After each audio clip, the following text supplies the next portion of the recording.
El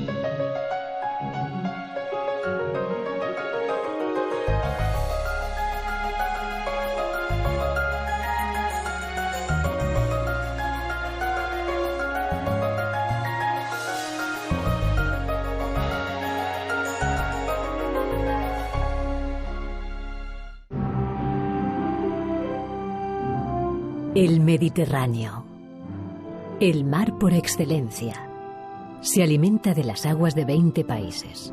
Algunas de las desembocaduras parecen mares de aguas tranquilas, donde las aves descansan de sus largos trayectos. Son superficies que con el paso del tiempo se transformarán en verdes paisajes o en praderas doradas. Ese es el milagro del arroz, un milagro que juega con el agua, con la tierra y con los colores.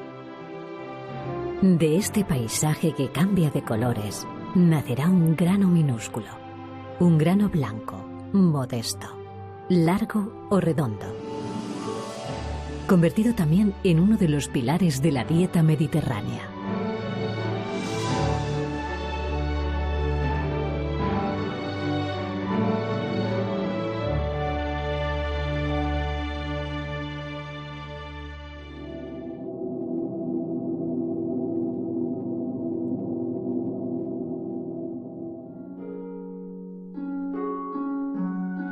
Egipto.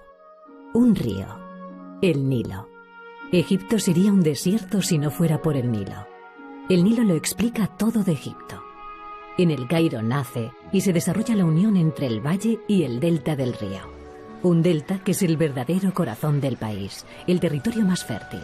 Un sector en el que trabajan casi la mitad de sus 70 millones de habitantes. En este caso, agricultura es sinónimo del Nilo.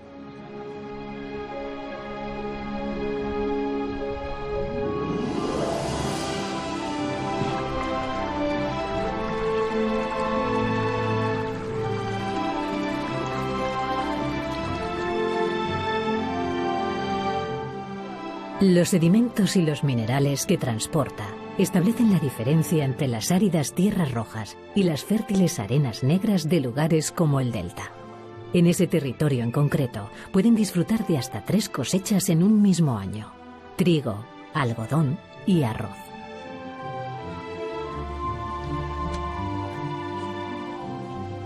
En una tierra que ha sido fertilizada por el Nilo, convive la agricultura más tradicional junto a uno de los mejores centros de investigación de este cultivo. Es así como en lugares como el Kafr el Sheikh, la tierra gris y fértil del delta se convierte en un enorme laboratorio donde la ciencia se pone al servicio del hombre. El Instituto de Investigación Agrícola es un centro tutelado por el gobierno egipcio con gran prestigio mundial. Los técnicos hacen la siembra a mano. Traen las semillas en pequeños sobres y las distribuyen por líneas, de tal forma que cada línea equivale a una variedad. Así pueden controlar su productividad y su calidad. El instituto ha podido experimentar con nuevas variedades que permitan obtener granos saludables y resistentes.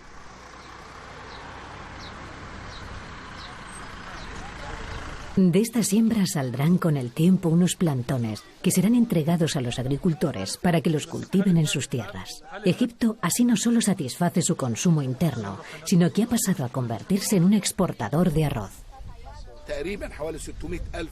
Nosotros cultivamos alrededor de 1,5 millones de fadanes, es decir, 600.000 hectáreas de arroz, con un rendimiento anual de 6 millones de toneladas.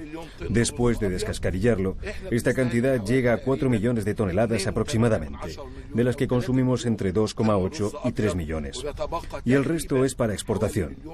Nosotros vendemos en el mercado mundial casi 750.000 toneladas anualmente a 55 países.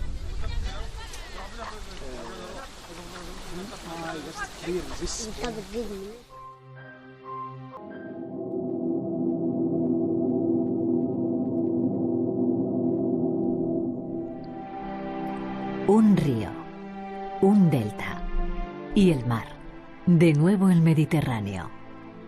El Ebro es el río más grande de España. Recorre unos 900 kilómetros hasta su desembocadura en el Mediterráneo. En la provincia de Tarragona confluyen buena parte de las condiciones de un cultivo que necesita no solo de la proximidad de agua en abundancia, sino de la posibilidad de poder dominar su distribución sobre la tierra. La campaña dura unos 6 meses. En Amposta empieza con el alisado de los campos antes de inundarlos. Más tarde, a finales de abril, se siembra.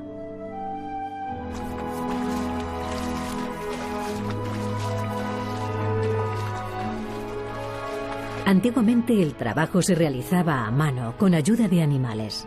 Salvador nos enseña cómo se sembraba antes.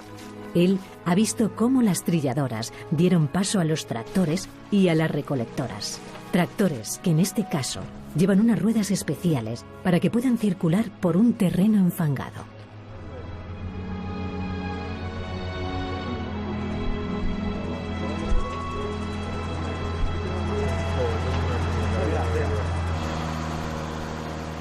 El arroz se ha convertido con el tiempo en el motor de la economía de la región. Una evolución que ha tenido sus testigos, tal como recuerda Salvador. Yo lo he visto cambiar todo. He visto cambiar el asunto del trabajo y he visto cambiar lo que es el delta. Cuando se plantaba a matas, porque entonces, ahora es sembrado directo, pero en antes se plantaba a matas. Hacíamos un plantel y luego se arrancaba y en garbillas se plantaba a matas, todo plantado a matas. Sí, era duro, porque entonces aquí la plantada igual trabajas de 10 a 12 horas al día.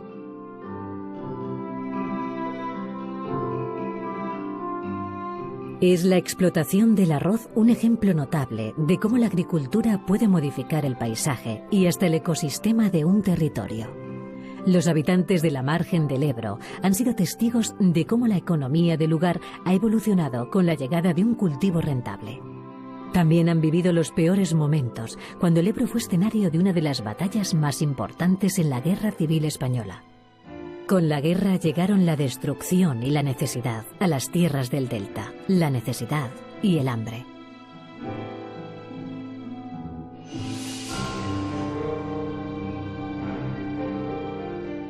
Y aquí estuvieron 9 meses, el frente estuvo aquí. Y nos hicieron marchar de aquí del pueblo y nos fuimos al Canar nosotros. Entonces yo tenía 7 años. Y mira si padecía, que tú no te lo creerás, pero me comía las pieles de naranja, de hambre que pasábamos. Hasta el año 43 la pasábamos negra. Y el arroz lo tenías que tener escondido. Mucha gente, ¿sabes cómo lo escondían? Hacían un tabique a la casa, dentro de la pared, montaban un tabique llenando de arroz. Tabique a 20 centímetros, ¿sabes? ¿Comprendes tú? Y llenando de arroz. Y ahí la escondían.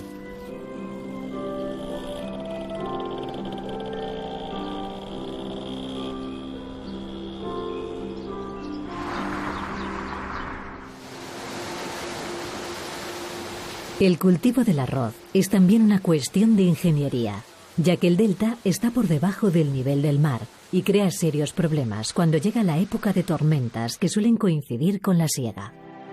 Es el hábitat acuático más importante del Mediterráneo occidental. La armonía entre sus valores naturales y la explotación humana no ha sido fácil, pero han conseguido un equilibrio ecológico especial. Quienes administran el agua han tenido mucho que ver. Entre ellos está Manel Macià. Yo soy la 5ª generación que me dedico al cultivo del arroz. Mis abuelos, mis padres y bueno, la 5ª generación. Nosotros consumimos agua, pero también, aparte de eso, damos otra función al agua. Cuando el agua pasa por los campos, ya prácticamente hace como un filtro. Y entonces damos agua al parque natural, damos agua a las bahías de los alfaques, que es una unidad ecológica muy importante. Y esto hoy en día es el que tiene más valor, dar parte de nuestra agua a la ecología.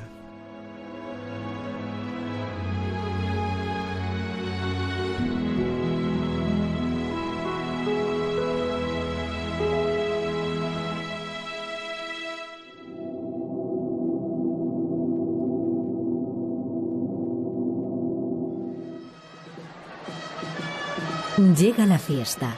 Último sábado de mayo en Algemesí, Valencia. ¿Qué celebran estos hombres vestidos con trajes a rayas de colores? Es el baile de las musierangas. Bailan y esculpen torres humanas. Hay estudiosos que vinculan esta tradición a la llegada de agricultores valencianos al delta del Ebro. Las musierangas están vinculadas a lo que es el cultivo del arroz y de hecho este cultivo también ha sido el factor que ha hecho que se exportaran hacia el delta del Ebro en Cataluña y de allí nacieron lo que allí se denominan los castells catalans. Y realmente esta zona es una zona eminentemente agraria y efectivamente estos cuadros plásticos tienen como base humana a los agricultores. De Valencia salieron los primeros cultivadores de arroz. Esta fiesta simboliza el agradecimiento de los agricultores catalanes hacia aquellos labriegos valencianos que les enseñaron a plantar el arroz. En las fiestas de la Mare de Déu, castellers y muixerangas representan sus figuras en una jornada de amistad entre pueblos.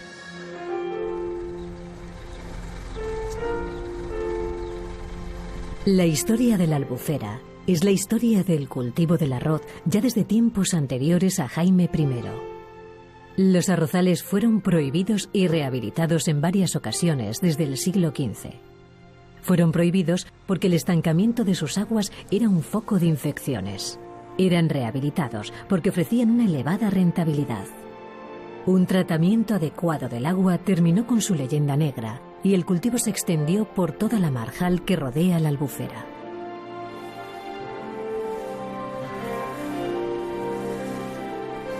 Josep María Ferragut ha trabajado el arroz toda su vida. Cuidar sus campos sigue siendo su pasión. Allá a las 6 o por ahí para el campo. Tomas un vaso de café y unas rosquilletas y al campo. Porque a la edad nuestra, si no fuéramos al campo, hoy ya quizá no podríamos marchar ya. Porque por la mañana te levantas, te duele todo, pero te vas al campo y te olvidas de todo. Hoy, Josep María se dedica a limpiar su marjal de arroz salvaje.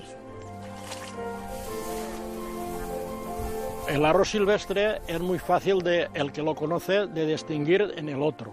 Porque el otro es más negro, más cerrado, y el arroz silvestre es más ancho, más alto y más amarillo.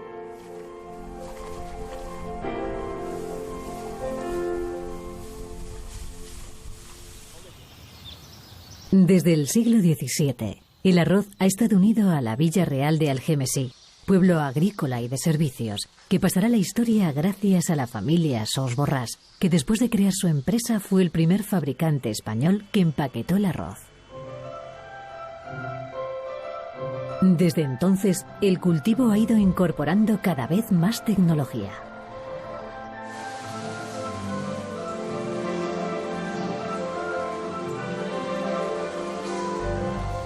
El proceso comienza con el secado del arroz, su almacenamiento en silos para luego pasar a los molinos, donde se procede a eliminar las posibles impurezas, piedras y malas hierbas.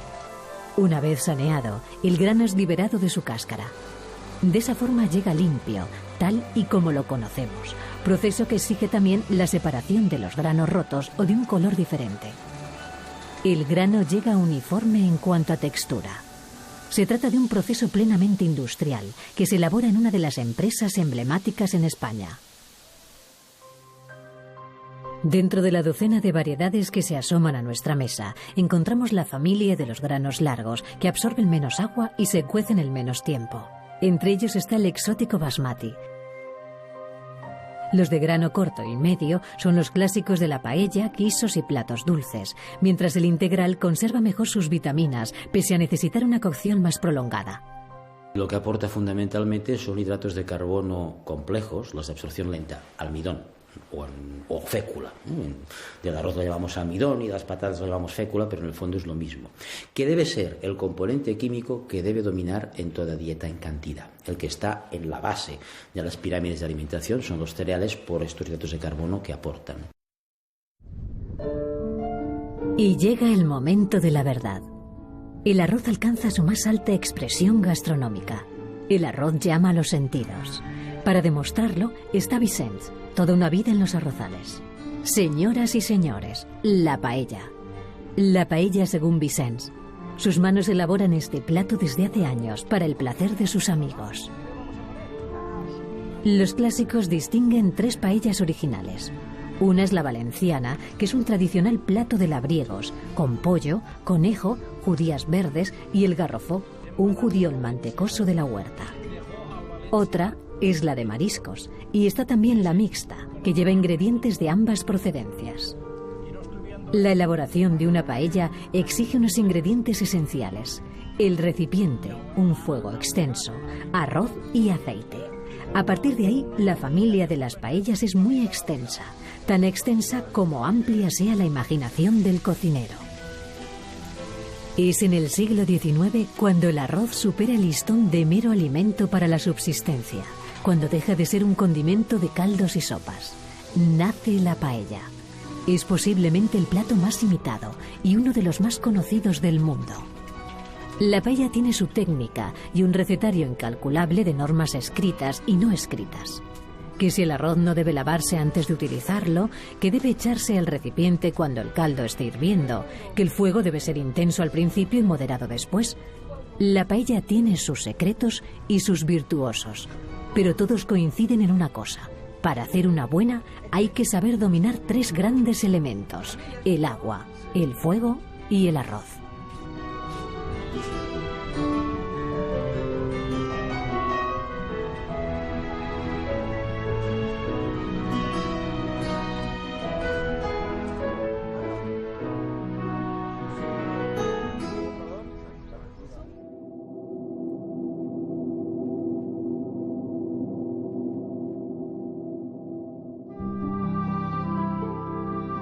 Sevilla, Isla Mayor.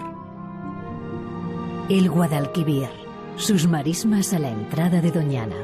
En este rincón andaluz, en terrenos que fueron un antiguo lago, según describieron los romanos, se ha desarrollado una de las transformaciones agrícolas más espectaculares.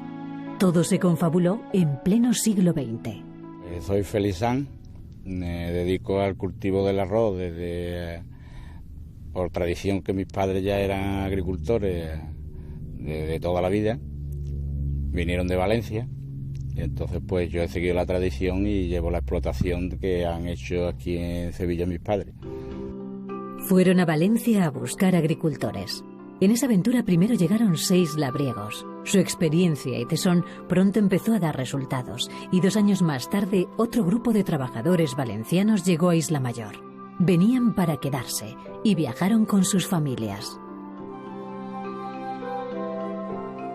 Entre ellos ya se encontraba mi padre, y entonces pues canalizaron a mano, hacían los canales para meter el agua del río Guadalquivir, y ya sembraron el arroz como lo hacían en Valencia, aunque eso ha cambiado mucho, porque el arroz que como lo cultivamos aquí en Valencia ya ha cambiado mucho, porque estas son parcelas más grandes. En Valencia son parcelas muy pequeñas, el riego es distinto, cada parcela tiene aquí una entrada de agua. En Valencia pasa de una parcela a otra. En estas extensiones antes estériles se concentra ahora el 40% del cultivo de este cereal en España. Hubo que esperar a la guerra civil para que llegase la colonización. Aquellos terrenos sirvieron como almacén de arroz para el bando sublevado, ya que la región de Valencia estaba en manos de los republicanos. Fue en 1937 cuando se inicia el cultivo de arroz en las marismas. Los agricultores valencianos le dieron un impulso importante a esta extensa región. Sevilla descubría las posibilidades de un territorio que puede alcanzar las 35.000 hectáreas. Eso permitió que en 1972 se iniciara la primera experiencia de siembra en avión, una práctica que se ha demostrado muy útil para poder abarcar un terreno tan extenso en apenas 40 días que dura esta labor. Las variedades ahora mismo que más estamos sembrando, nosotros le llamamos largo redondo, pero vamos, las variedades normalmente son o el puntal, que es el que más estamos sembrando, que es un grano largo. Ahora estamos metiendo también otras variedades redondas, como el fonza, el mazo, el marisma, Pero vamos, todavía lo que más sembramos aquí ahora mismo es el puntal, porque es la demanda que la industria nos pide más.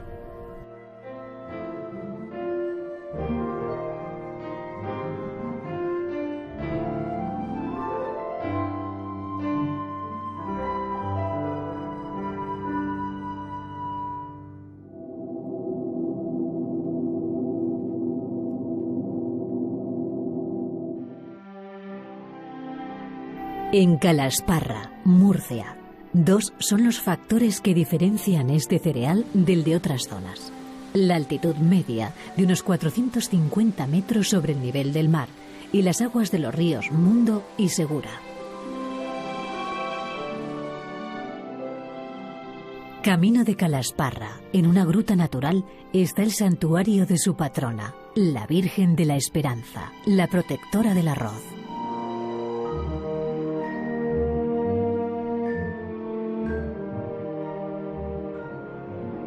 Es otoño, es tiempo de cosecha. El campo atrae a los hermanos López Navarro. Quieren ver las plantas de su arroz antes de que el rápido tractor acabe su trabajo. Se sembraba a mano y se hacía con los animales, fanguear con los animales y todo eso. Y luego se segaba con nao y se hacían aceite y se sacaba con el carro de vaca o con las burras o mulas. Hay referencias históricas que documentan que en esta zona ya se cultivaba arroz en el siglo XVII. A inicios del XX, en 1928, el ayuntamiento registró la marca Arroces de Calasparra.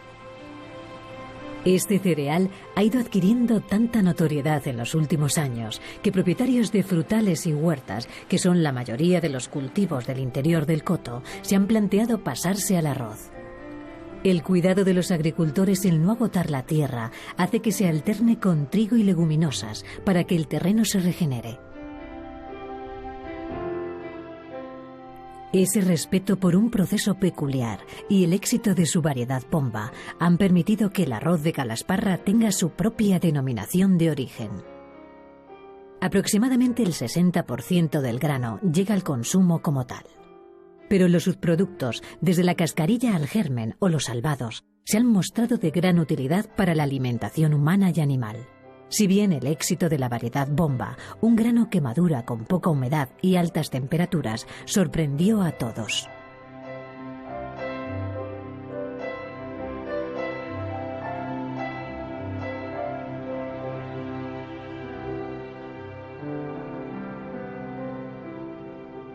El arroz bomba de Calasparra se cultiva al menos desde hace 50 años que se conozca. Es una variedad muy antigua, una variedad botánica que se introdujo aquí en la zona de cultivo calasparreña.